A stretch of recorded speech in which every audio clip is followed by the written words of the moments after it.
Today's gospel passage is a puzzling little story.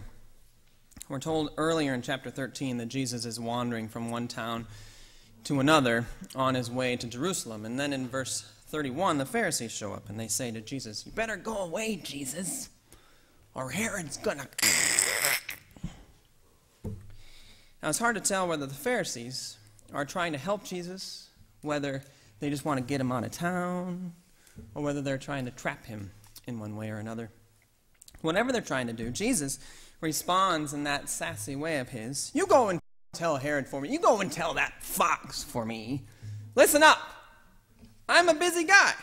My schedule's booked for the next 3 days. I've got healings today. Tomorrow I have to cast out demons. On the third day I'm going to tidy up the loose ends. On the third day I'll finish my work." Get it? Just like the cross. On the third day I'll finish my work. I can't just leave. And this whole time, I'll be making my way to Jerusalem on my own terms. I follow my own schedule, okay? And it's impossible for a prophet to be killed outside of Jerusalem. For Luke, the title prophet is a very important title of authority. And Luke's saying that the destiny of a prophet is to go to Jerusalem and be killed there. Now, the Pharisees don't accept Jesus as a prophet. They don't give him this authority. And I think they seem to be trying to knock him off course a little bit as he is going about his mission. But Jesus isn't buying it. I don't care what Herod says or what he's going to do. I'm not scared of him. I have to go to Jerusalem. And then he offers this lament over Jerusalem. "Jerusalem, Jerusalem, you who kill the prophets who are sent to you. How often I have desired to gather your children together as a hen gathers her brood under her wings, and yet you are not willing." We have two animal images in this short little passage. Herod's called a fox, and then Jesus refers to God's love as being like a hen gathering her brood. And these two animal images fit together. A fox is a sly, crafty thief, not to mention a predator of tasty chickens. We know that a fox in the hen house is a bad thing, but at the same time, a brooding hen is fiercely protective. She will sit tight on her nest, protecting her eggs, growling and muttering and pecking if any threat comes too close. She'll protect her newborn chicks in a similar fashion, pulling them under her wing to keep them warm and to keep them safe. And she'll even sacrifice her life if she needs to for the sake of her chicks. Now, I looked up stories of foxes and broody hens and found a blog post from a small sustainable farm in Ireland, and I found this story. These farmers have a small flock of chickens, just a rooster and 3 hens, and one of the hens had 4 chicks. And one day, as they were walking around the farmyard, they heard this distressed and very angry rooster. Their roosters were very angry and distressed, and so they ran off to see what was going on. And as they ran close to this rooster, they saw the tail of a fox leaving, hightailing it out of there. And as they got to the scene, there were feathers everywhere. And the rooster was flipping out. Things didn't look good at all. So they shut the rooster up in the coop, settled the rooster down, and then they went about looking around the farmyard to see what the damage was. And what they found were 2 of the hens sitting tight on their nests, heads down.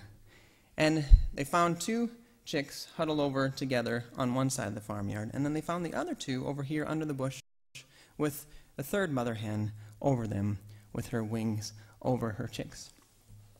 And they went back to the rooster, and they saw that the rooster had battle scars all over his legs. So what happened was the rooster, no chicks were lost, no hens were lost, but the rooster got in the fight with the fox, protecting the ladies. And then the mothers didn't abandon their chicks or their eggs, but they battened down the hatches over their nests or found whatever hens they could and covered them in protection, willing to give their own fight if the fox came too close or sacrifice themselves if they needed to. There's a similar story that came out of some of the forest fires around Yellowstone a few years back, where some people found a hen who had burned in the fire and had died, but they found her because they heard this peeping sound.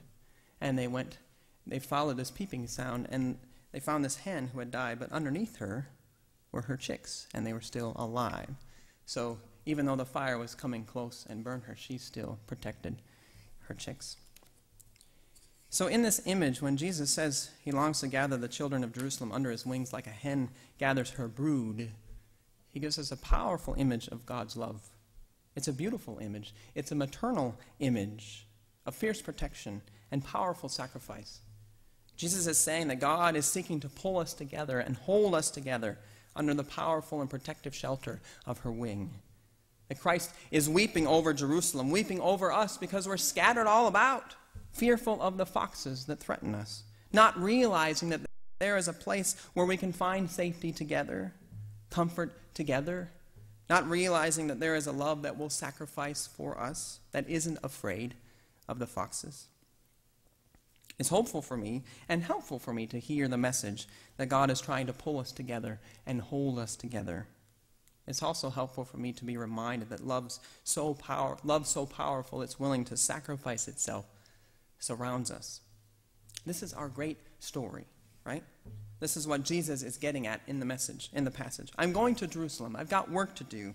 I'm not scared of Herod or anyone else. I'll be giving myself away for the sake of others till the very end. And I will die on the cross because I won't turn from this love and this work. I will die on the cross for the sake of the world. Somehow, reconciliation between God and the world will come of this event. In this act, people will see that God doesn't turn from the world, doesn't abandon the world or individuals. Somehow, out of this event will come a healing way of life that will give its life to everything and will keep living until the world is completely whole.